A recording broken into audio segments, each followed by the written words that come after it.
guys, welcome to the last and final session on CMAT Innovation and Entrepreneurship. Guys, this is the sixth session in line. We have already done the last 5 sessions. I have taken you through a lot of content, a lot of questions. In this particular session, we're going to look at one particular area, one very important area, namely the government schemes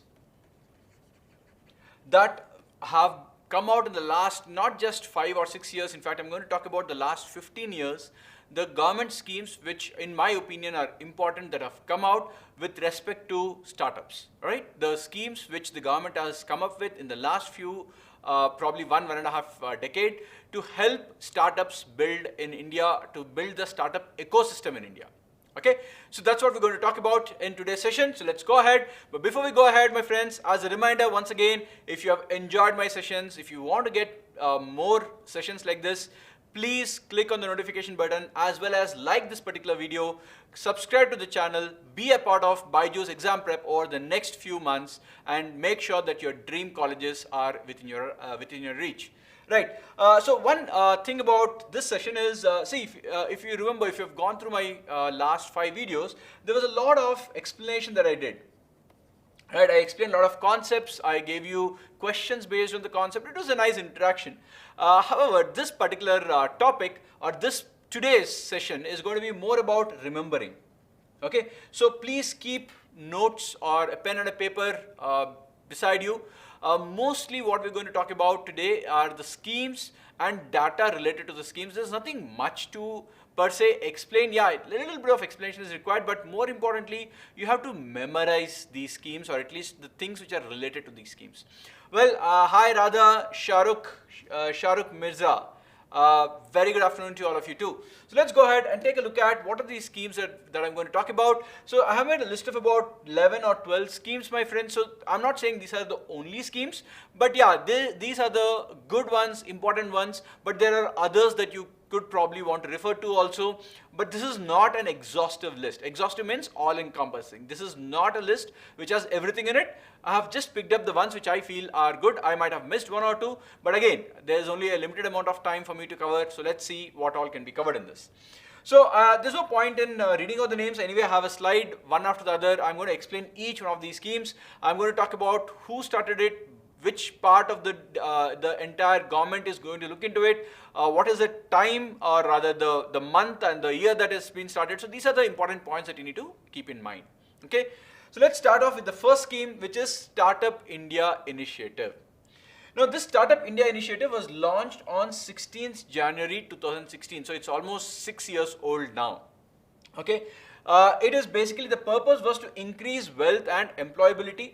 Obviously, the purpose of all of these schemes, any scheme. See, guys, increased wealth and employability is a always true kind of a statement. Any scheme you do, it's for the employability or benefit of the people. So that's anyway going to be true.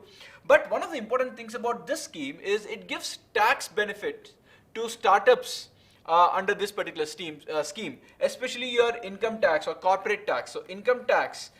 Even a company has to pay tax on its profits if it makes profit. So there is a tax relief or the tax benefit given if you register your company which falls under a category of something called as a startup.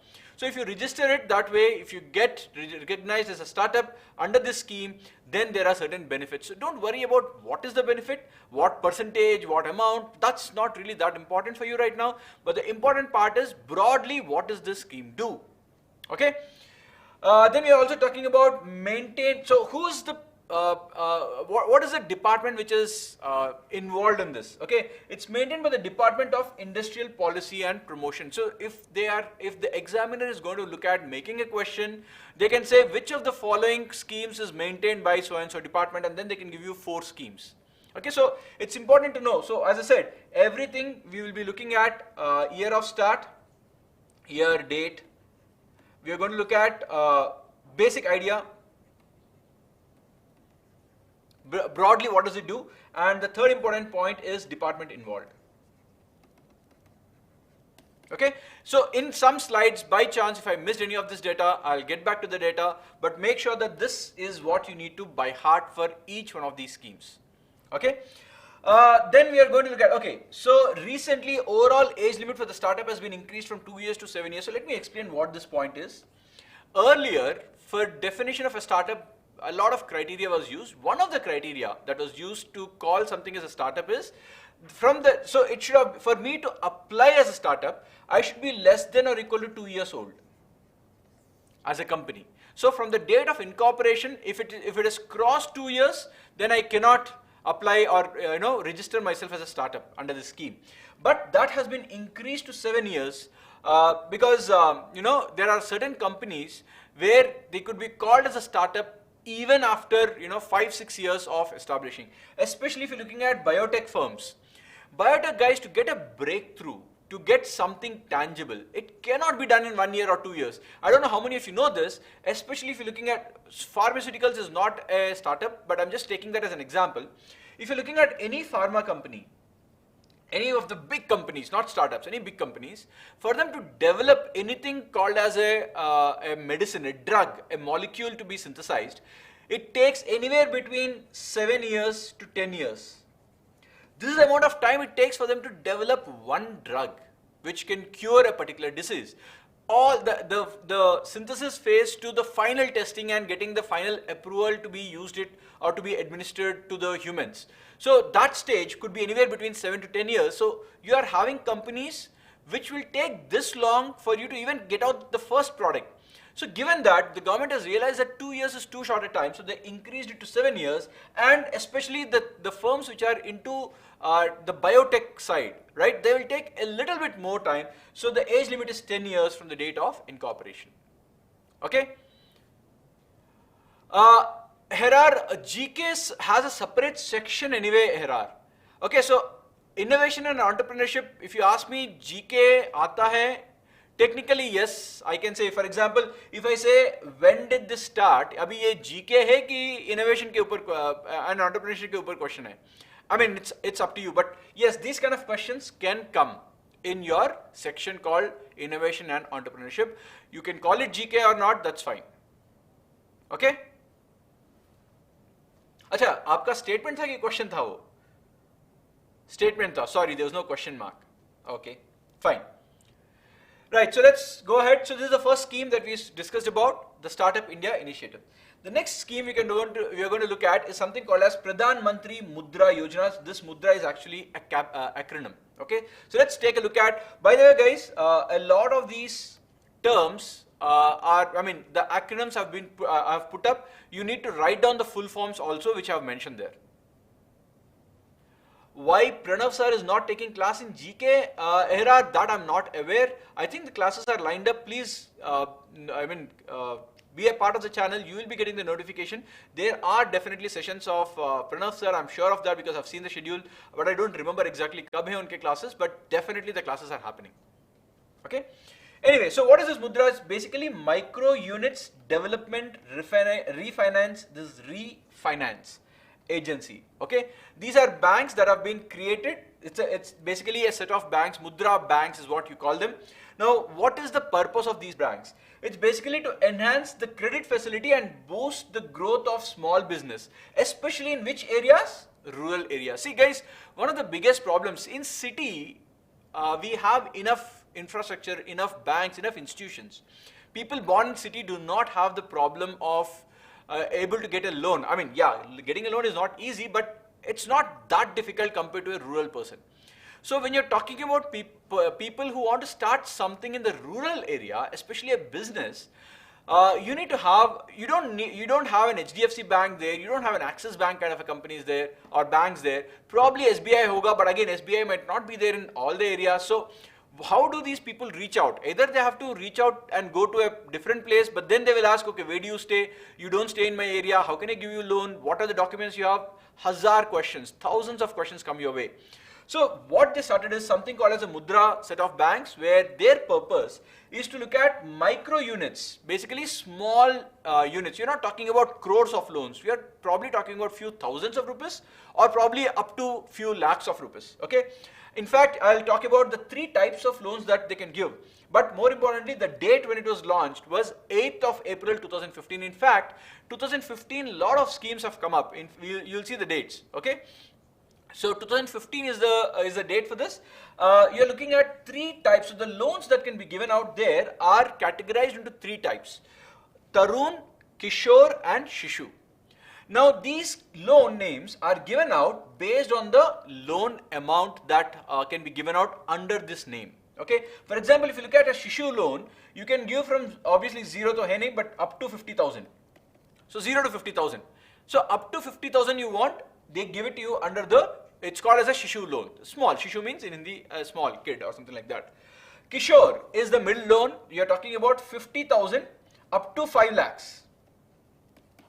Okay, so that's the loan amount within this. And if you look at Tarun, this is from 5 to 10 lakhs.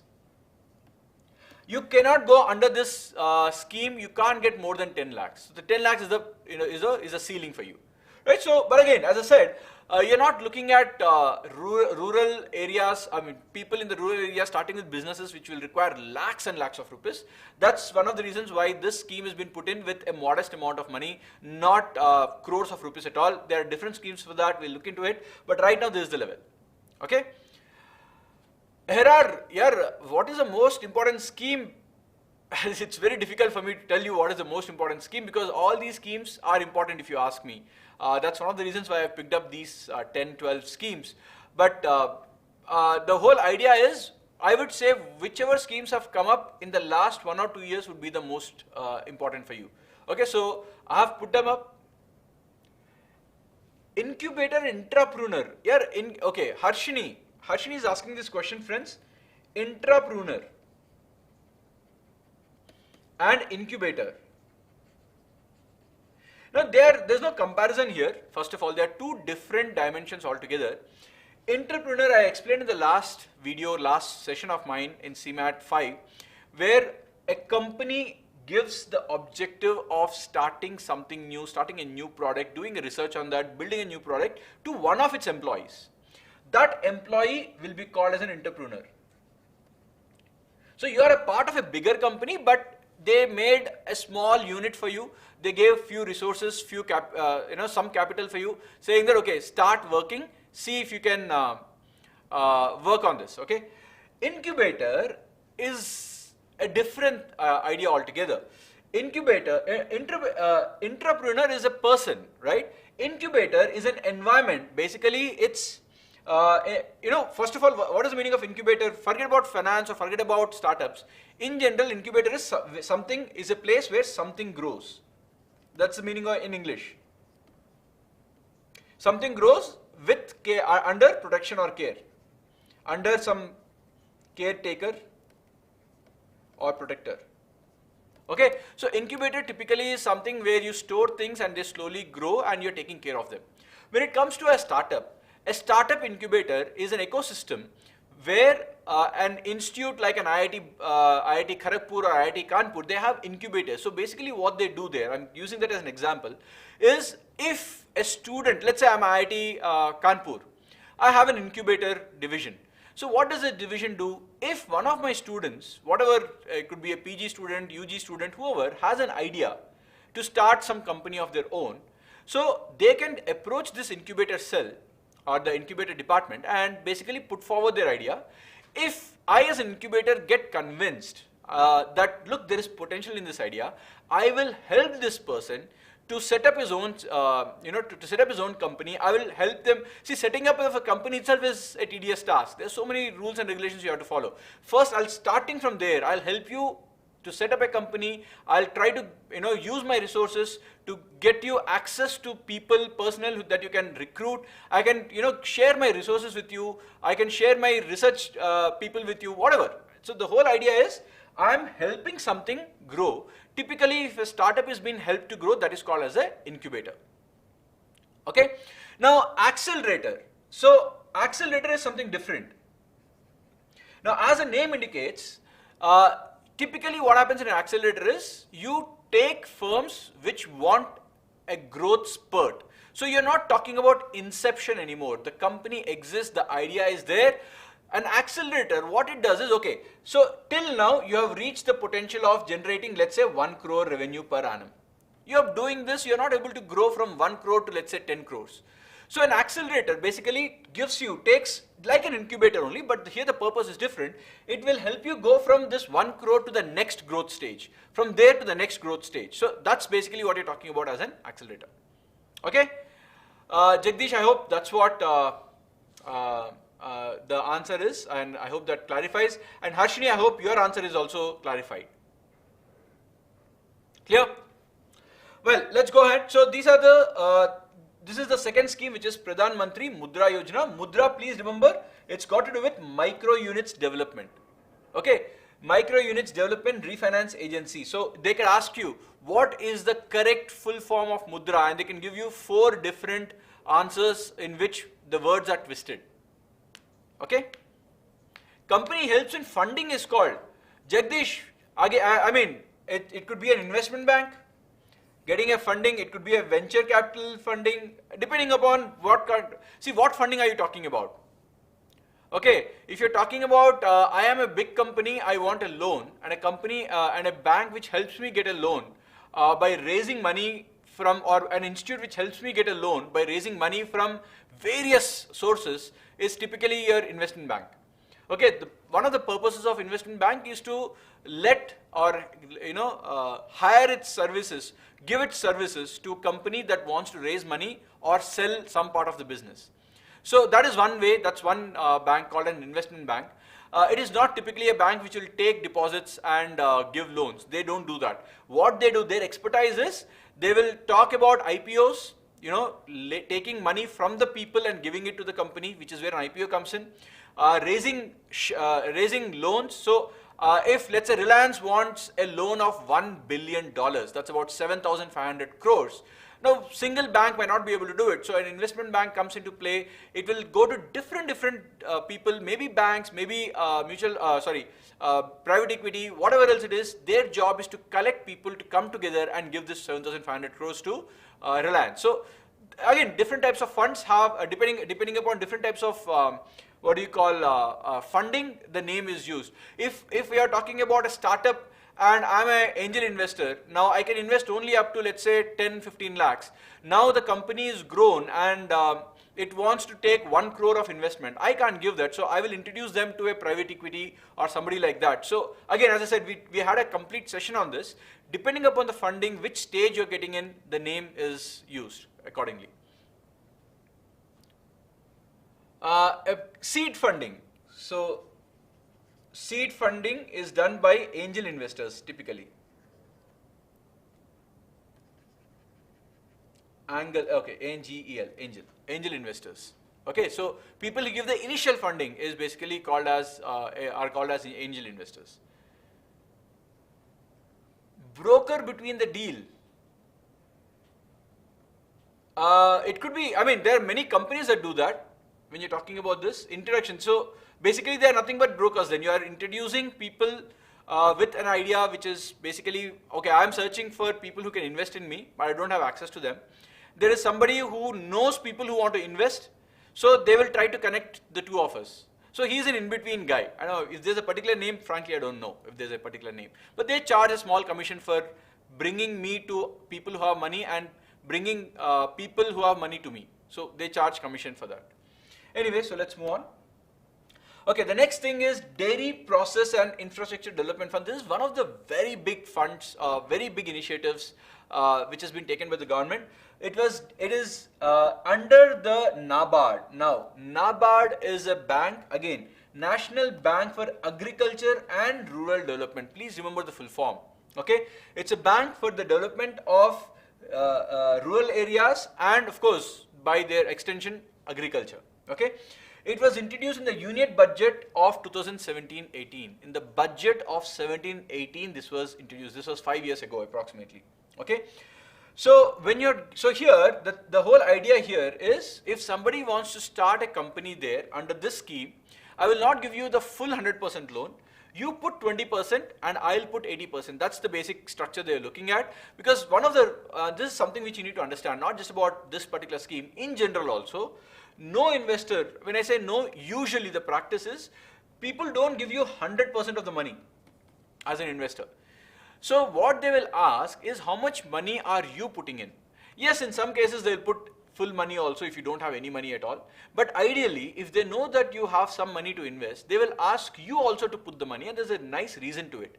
Because when you put your hard-earned money, you will also make sure that the company is not going down the drain. See, if it is only somebody else's money, I only am investing my time, and I'm anyway taking the salary because I'm getting the funding, then there is less incentive for me to be very honest and work perfectly. Now, usually if I'm a person with a startup, I have a really good idea, I'm driven.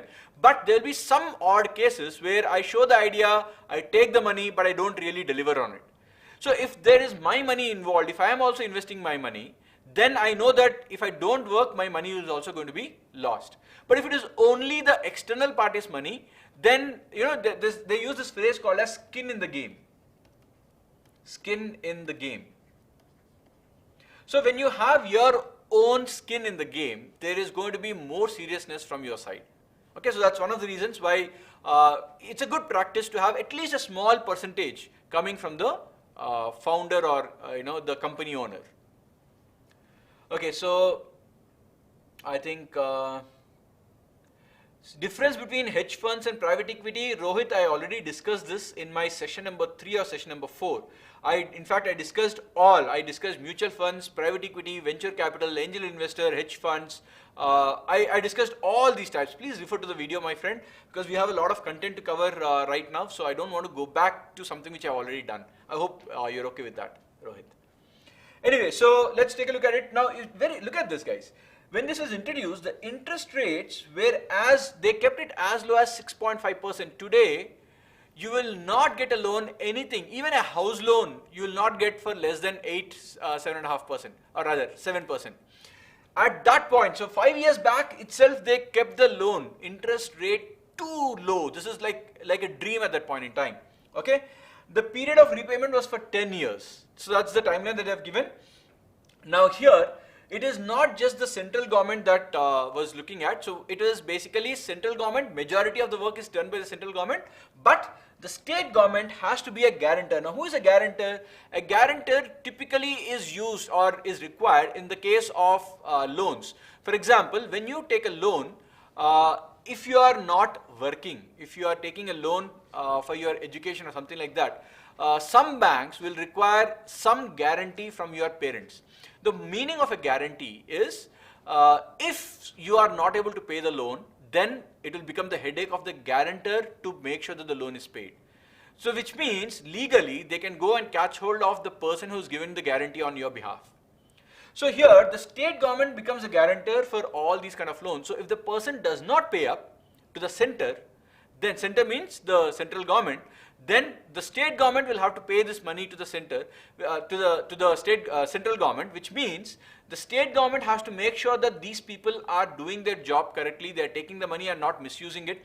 Because remember, central government cannot check all these things. So they are, by making the state government a part of it, they are making sure that locally the check can happen. Okay. And in the special case that the borrower is not able to contribute to that 20% share that I'm talking about, then the state government will have to step in. Once again, they're not saying that okay, if you don't put money, obviously when you're talking about rural area, people might not even have that money. People may not even have 20% of a 1 lakh requirement. That's the reason why they're coming to you. So you can't turn them away. So in such a case, special cases, case by case basis, the state government will have to step in and pay that 20,000 on behalf of the person, and the remaining 80,000, 80% of it will be paid by the central government as a loan, or will be given as a loan. Okay. The next one is called as Credit Guarantee Trust, or for microfinance, micro and small enterprises. So this is something which was put into effect from 1st January 2000. Okay, this is this is almost 2 decades old, but it's a very good scheme which was put into play. Business loans to micro level business and small scale industries. So basically, you're talking about the importance of this. The very good factor about this is zero collateral. One of the big problems for a startup to get a loan. See, today first understand how a loan is given. If I am a company and if I have the last 5 years of working, I know if I can show how much money I made, how much money I spent, what is my growth, all these documents if I provide properly, then a bank might be able to give me a loan. Because I have a history, I'll get a loan.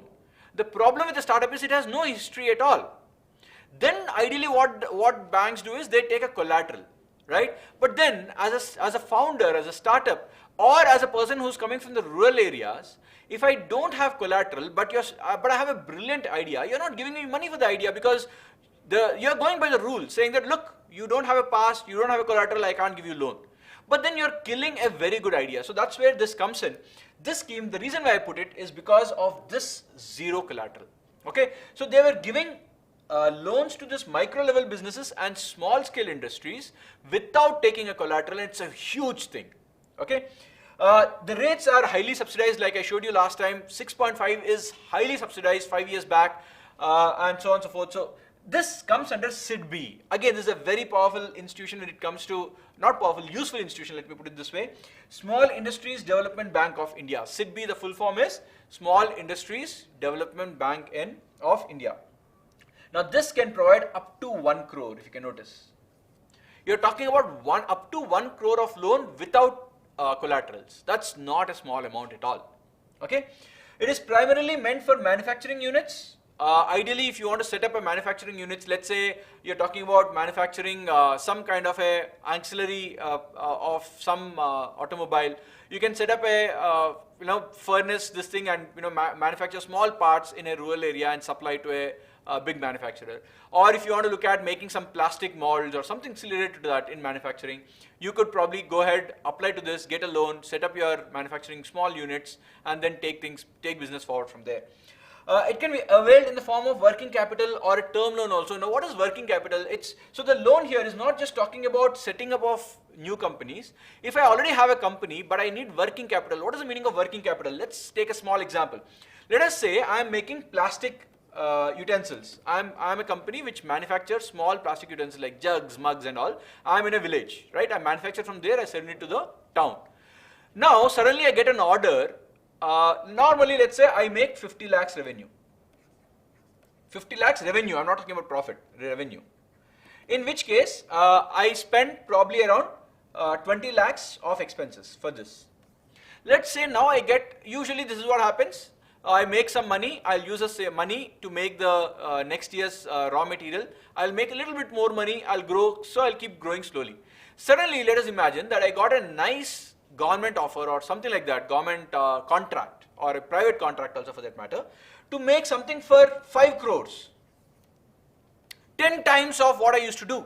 Now, I'm very happy, but the point is, for 50 lakhs revenue for me to generate, I used to use raw materials worth 20 lakhs or expenses, not just raw material, power, people, everything. 20 lakhs is what I used to spend.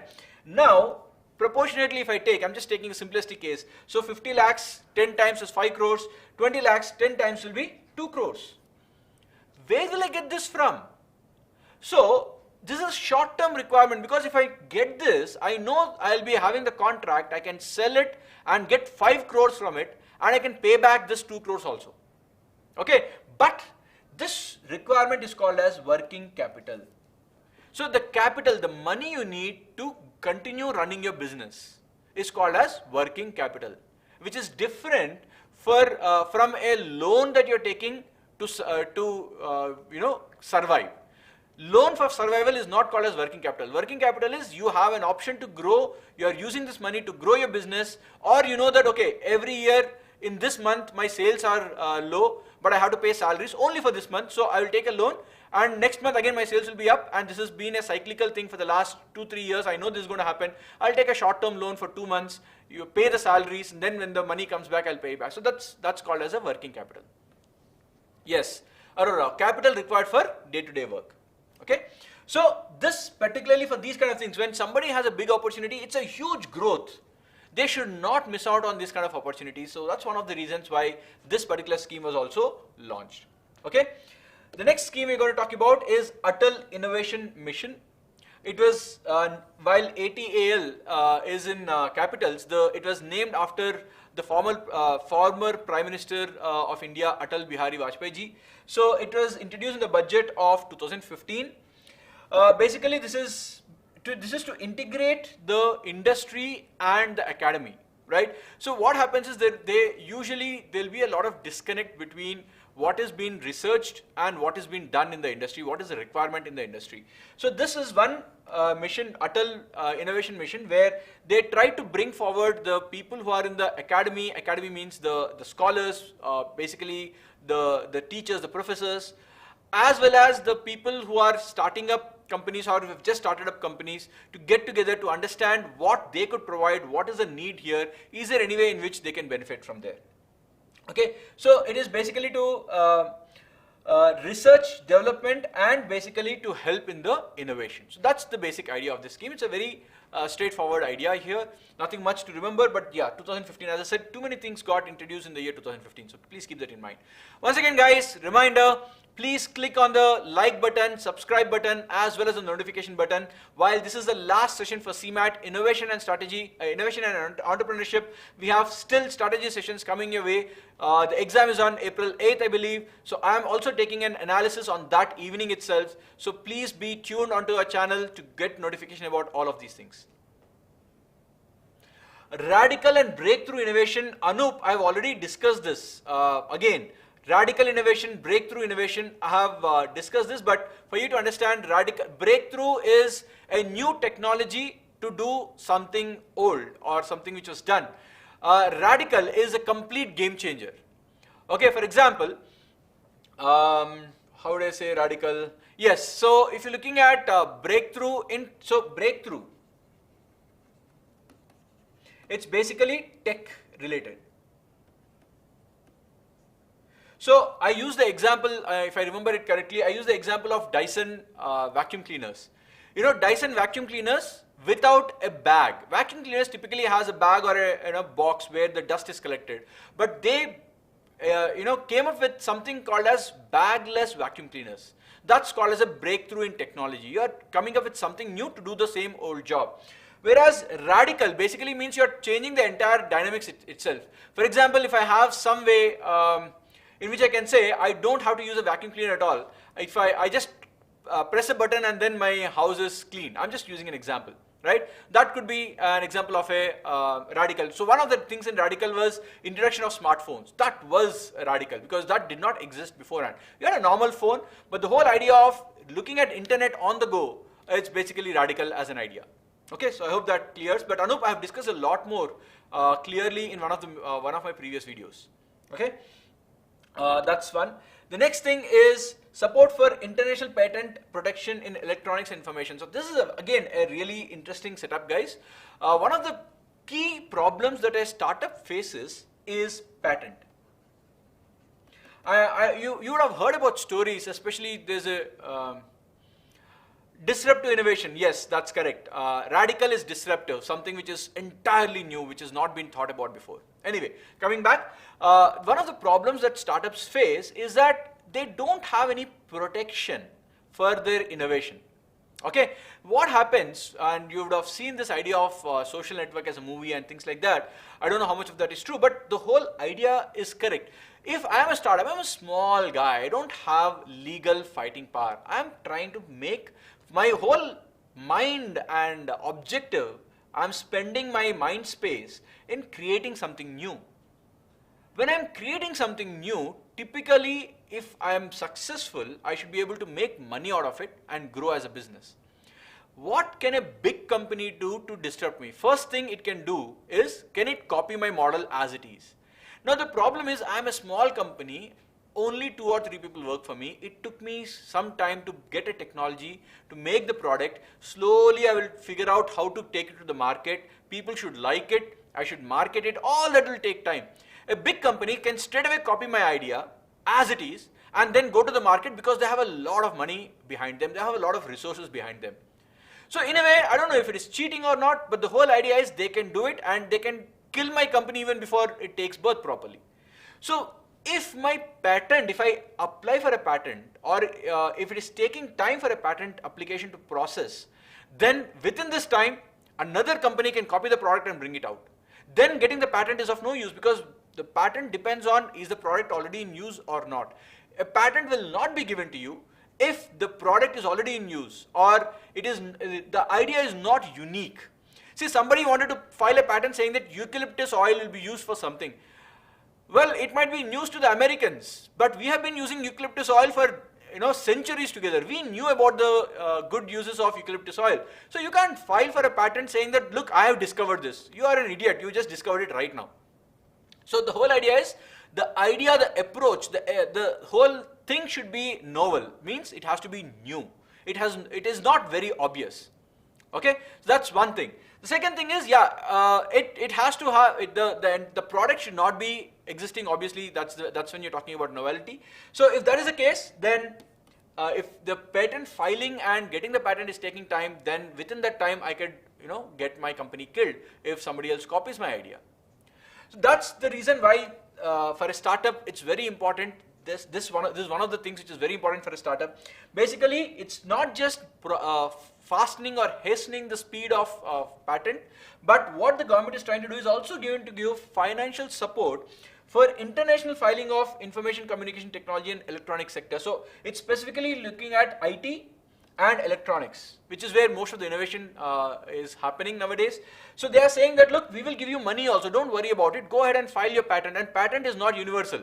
You have to file patent in different countries. If you file patent in India but did not file in US, a company can copy the idea from India and file it in US, and then you can't go and do business there. So all these things are problematic. So this takes care of the patent part. Okay, now they give you money up to 15 lakhs or 50% of the total charges, whichever is lesser. So if it takes 20 lakhs for an entire patent application process, then the government can give me half of it from their side, right? If it is crossing 30 lakhs, then they will not give me half of everything. They will then stop at 15. Okay, that's the whole idea. It is applied at any stage of international patent filing by the applicant. So it's not saying that, okay, you have to come to me at the beginning itself. Let us say I start the filing process and then it took some time and it requires more money. I can go to the government and say that, look, hey, there's a patent application pending for me. I need now more money for whatever reason. Can you please give me the money? Yes, the government will help you. Okay. The next thing is software technology park. Once again, one of the reasons why I put this is one of the schemes which is one special sector. So one of the unique things about the scheme, usually a scheme is not brought out only for one sector, but this is one such scheme which is brought out only for the computer software sector, basically the software industry. And the whole idea here is software oriented scheme for, so export oriented scheme for all these services, software services you're talking about. Okay, so basically all the companies which are offering the services in terms of software technology to outsiders, that is outsiders means, having clients abroad. It's basically outsource, it's basically export of your services. So such kind of companies can take use of this, especially when it comes to companies that are starting up just like that. See, Infosys might not need this, a TCS might not need this, but a company which is just starting off with 3 or 4 employees might need a help from this. Just not that, so technology parks have been set up. Okay, so they're not saying that you have to be a completely export oriented firm. My idea is I will support people who are exporting their services. But I am also not being very rigid saying that, look, you have to give 100% of your, or rather you have to export everything. Obviously that way people might not be able to do business. What if I get a Indian offer or Indian contract? I can't say that, look, you should not take this Indian contract because I'm giving you money only to export it. So what they're saying is, look, I will give you money as long as at least half the revenue is coming from outside, half the revenue is coming from India. Inside, that way it means that you are at least spending some time and effort and resources to export your software. So that's basically the idea behind this. When was this established? I think I missed the date. I don't remember the date. That's a good question, Karthik. I'll probably try to YouTube it and search it in Google and probably put up the date. Otherwise, you can do that yourself. I'm sorry about that. I missed the date over here. Okay. Well, let's move on to the next one. Multiplier grant scheme. Again, what is this? It's basically started by the Department of Electronics and Information Technology. Once again, this is kind of similar to one of the schemes that we have seen, which was ATAL Innovation Scheme. Basically, once again, this is about encourage collaborative research and development between industry, academic institutions. So especially here, the colleges themselves come in. Development of products and packages. So it's similar to that. The whole idea here is they want to connect the startup system, the companies that are out there, as well as give them the support of the institutions. The world-class institutions like IITs or IIMs can really give their help out to the startups. Okay, not just that, even the government, other government institutions can really help them out. Right, and most importantly, to make sure that the R&D which is being done in the colleges or the institutions are actually utilized in the industry. That's one of the purposes of the scheme. Okay. In fact, MSG promotes and expedites the development of ab-original. Now, what is the meaning of ab-original products? Typically, these are products which have been handed down to us from, I will not use the word ancient, but yeah, from old time onwards. So it's like, think of products like, okay, hand woven baskets.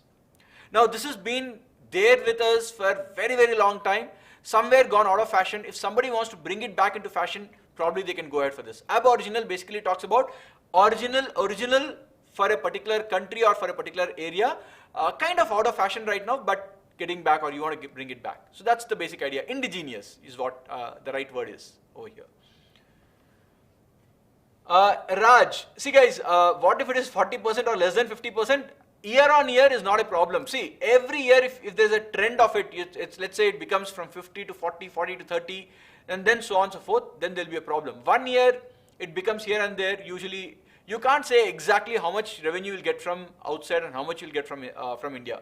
But if there is a trend that you are consciously decreasing exports and you're focusing more on Indian local contracts, then there'll be a problem.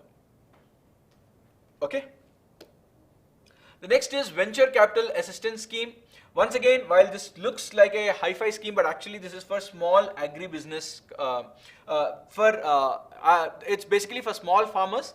It's brought by SFAC, basically Small Farmers Agri-Business Consortium. It's a group of small farmers and basically agri-businessmen, basically they have come together. They have launched this Venture Capital Assistance Scheme. Under this consortium, the government has launched it. It's welfare of farmer entrepreneurs and to develop their agri-business. So if you're looking at agriculture, one of the biggest problems that we have right now is storage of agriculture and making sure agriculture produce and making sure that they don't get destroyed. In fact, one of the biggest problems, if you do a little bit of research, you'll realize that lots of agriculture produce gets rotten by the time it goes to the market. Especially the things like tomatoes and things which have lower shelf life, the farmer will be forced to sell it at ridiculously cheap prices, because even for 2 extra days he waits, then the entire produce will be for a waste. So is there some way in which they can help out? And this is just one example.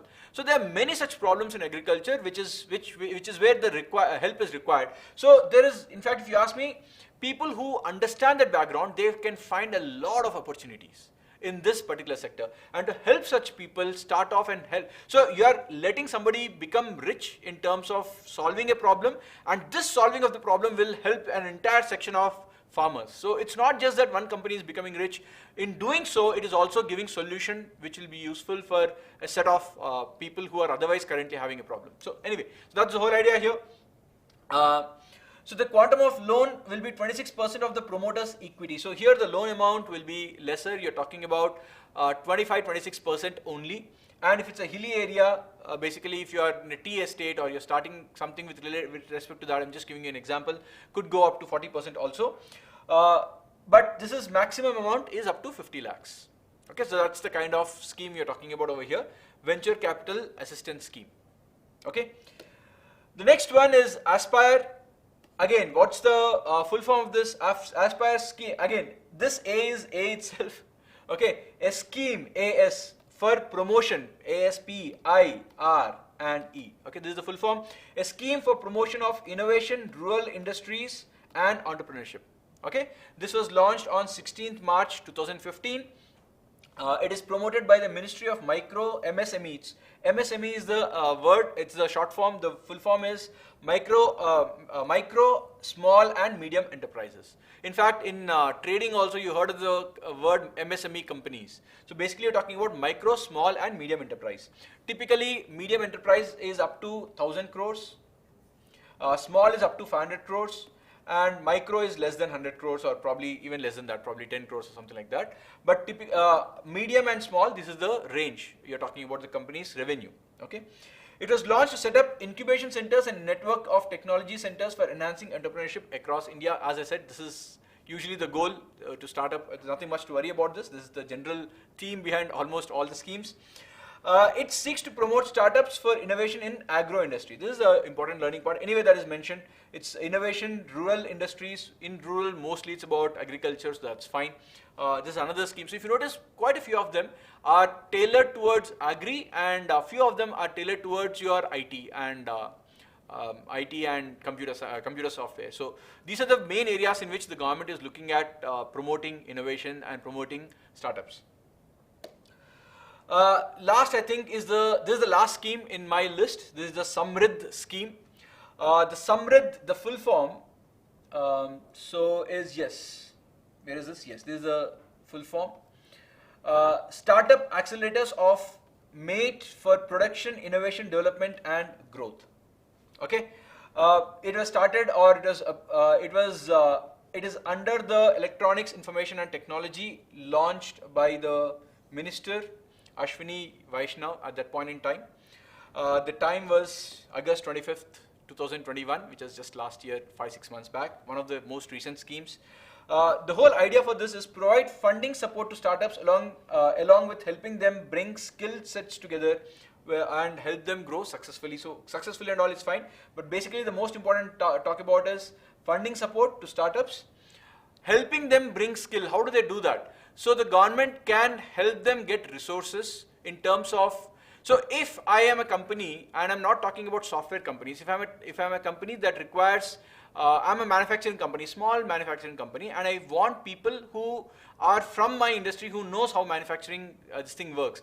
Or if a person does not know but want to get into it, can there be something called a skill development?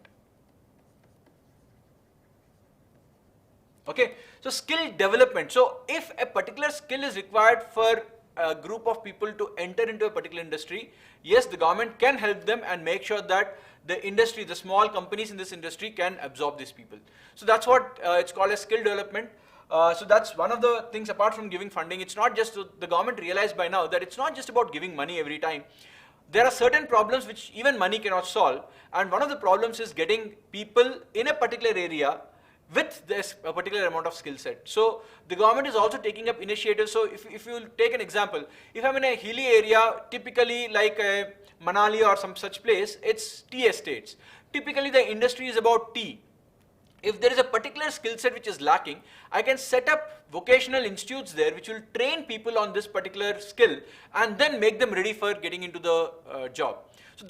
So instead of giving money directly to the company, I am putting money in investing in the people's careers. I'm teaching people, thereby the people they don't have to go searching for a job outside, and the company in that particular place does not have to pay extra money for outside people to come and work here.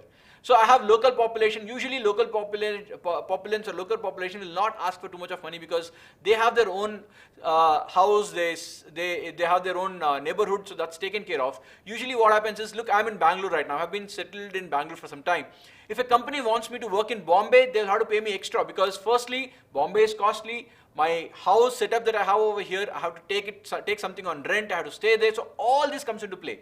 So if somebody wants outside Bombay, they will have to end up paying higher, right? This is basically the scheme over here, which is called as SAMRIDH. And it's focused on so they took up a target when they started. They took up a target of accelerating 300 startups in the next 3 years. So that's the target was. So let's see how they do it because they just started off. So by 2024, 23-24, they should be in a position to have helped about 300 startups. That's their target. Okay, Ritik is asking, are there any documents or sites where we can learn all the schemes? One advice I have is, guys, please join our Telegram channels. We are posting a lot of content there. In fact, I will give out few, links where you can go ahead and take a look at all of this content once again, because these are not the only schemes. There are more schemes which you need to read about also. Right? Guys, question time. We have few questions based on what we discussed last class coming your way. Please answer these questions. 45 seconds, 5 questions is what I have. Let's take up one after the other very quickly. First question. What is the answer to this? 30 to 40 seconds.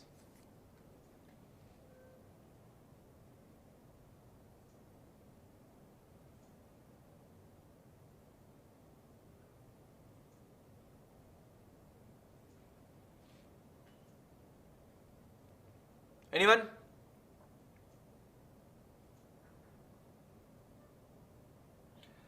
Guys, the correct answer is business model. We discussed this in the last class. It is not strategy. Okay. Here, monetizing an idea to make money with some method of operation. Okay. So basically, we are not talking about which operational method particularly, but we are talking about, okay, how can I monetize this idea? This good idea which could help the public, how do I make sure that I can also make money out of it? That basically is talking about the business model. Okay. The next question coming your way, 30 seconds, please give me an answer. This is actually, we discussed this, but probably in the first or second session, if I'm not mistaken.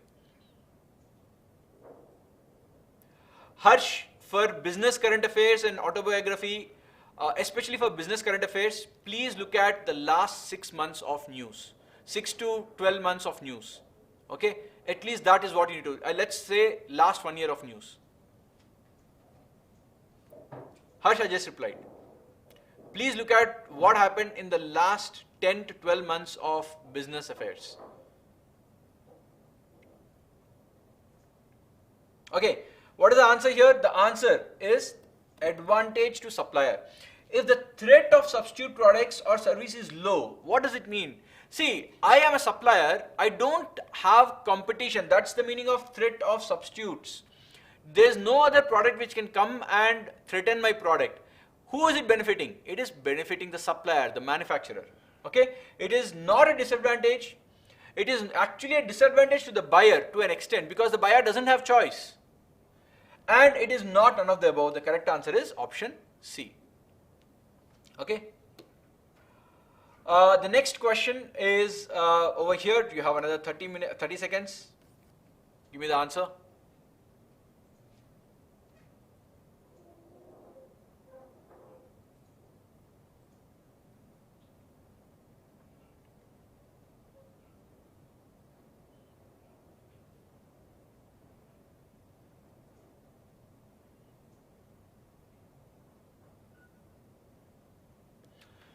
Very good, Vrinda. That's the correct answer. Shubhankar, very good. Meghna, very good. Ria, correct. Yes, the correct answer is all of the above.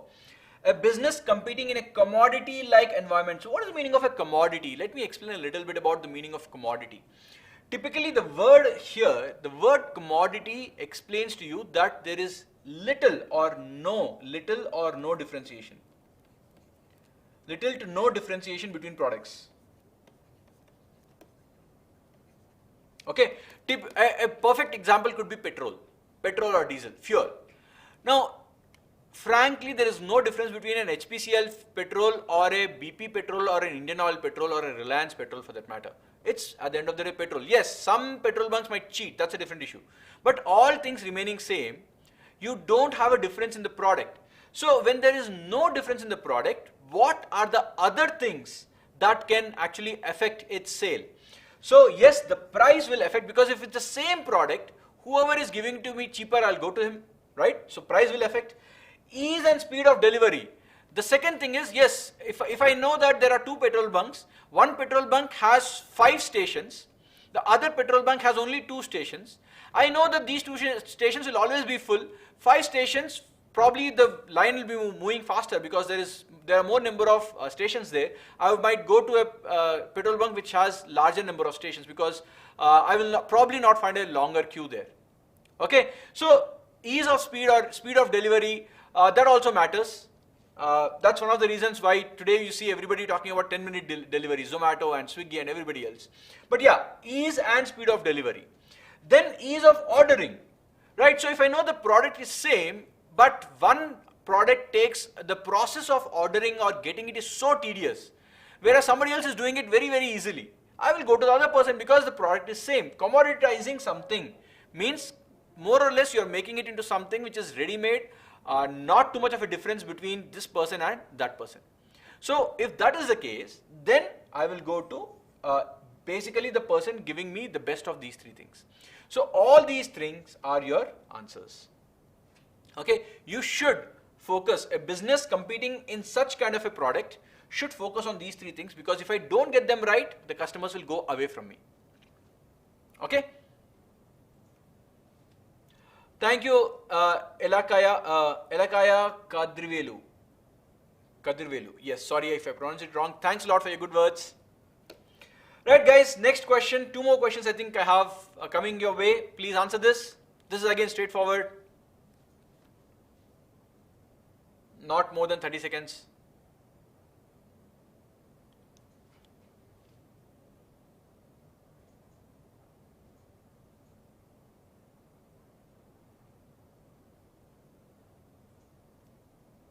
Great. Krishna, Meghana, good. In fact, I'm sure all of you will be giving the correct answer here. This is an easy question. The answer is prototype. So the model of a product, the moment you say model of a product, it's a prototype. Okay? Right? So this is straightforward. I'm sure all of you, in fact, yes, all of you are giving B's correct answer. Perfect. Let's look at last question, I think. What is the acronym, what is the full form of PESTLE? This also you should be getting. 30 seconds.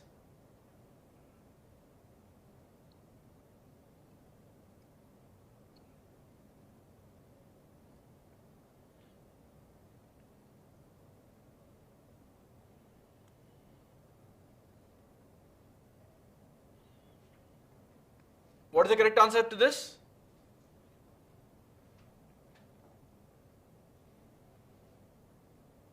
Right, guys, the correct answer is C. P stands for political, E stands for environmental, S stands for social, T stands for technological, L stands for legal. Okay, there is something wrong. Okay, it's okay. Then this E, okay, this is supposed to be, oh, all of them are environmental. My bad. One is supposed to be economic. One of them is supposed to be, in fact, social, technological, legal and environmental. I think something went wrong. One of them should have been economic. Well, that's fine. The correct answer did not exist here because E stands for economic and the other E stands for environmental, right?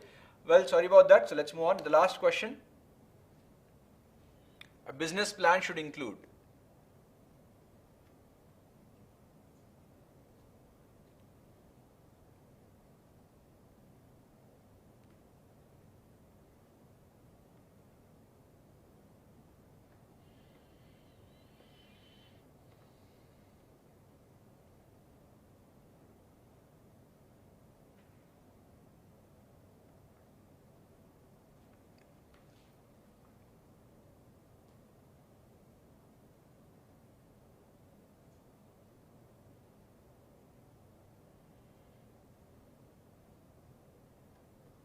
Very good. The correct answer is option D. It should include all of them because you have to show your financials. You have to talk about how will you do the marketing part of it. What is your market analysis?